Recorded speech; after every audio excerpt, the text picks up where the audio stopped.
I was injured on April 26, 2005 at exactly 11:10 in the morning.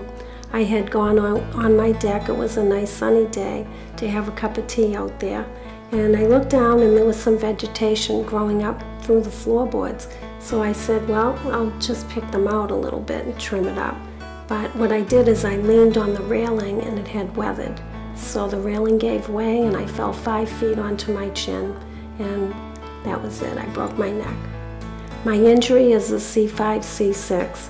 What that means is I don't have any use of my limbs below my breastbone. I can move my arms. I can't use my hands or my fingers, but I can use my arms so that I'm able to get around in a mobile wheelchair.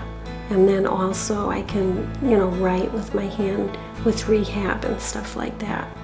I heard about the Travis Roy Foundation through some people at Spalding Rehab. It was the Spinal Cord Injury Association.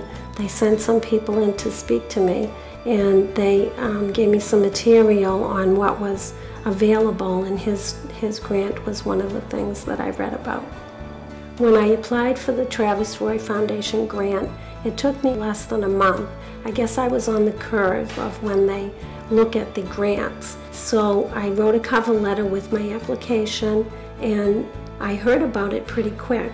They were really very nice to me and eager, it seemed, to give out the money to someone with this type of spinal cord injury. So it was really not a bad process at all. Well, without the Travis Roy grant, I obviously would not have my ramp, and I would not be able to get into my house. Therefore, I'd be still living in a handicap apartment in another part of town. I lived in that handicap apartment 5 years and just dreamt about coming back home, because like in The Wizard of Oz, there's no place like home. Since I've been home, my neighbors have all come over. My grandchildren, my 8 grandchildren, can now come by and look at the house that their parents grew up in. So they love it. So it really has improved so much of my psyche even, because there's so many more people around, and people is what it's all about. I'd like to say to Travis, thank you so much for all the good work you do. I know you have the similar injury like mine, but you keep giving back to others, and obviously I'm one of them, so I'm so appreciative.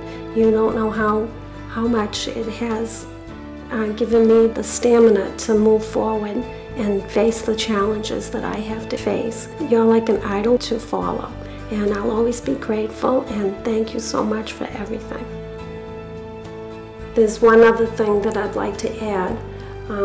I know the injury is a unique thing, and it's very hard sometimes to face it, but on April 26th, when it's coming around, I don't look at it as a bad, gloomy day. I look at it as a good day, because it's my survival day. It's a celebration of life day. And if I keep looking at it like that, there's nothing that can't be conquered.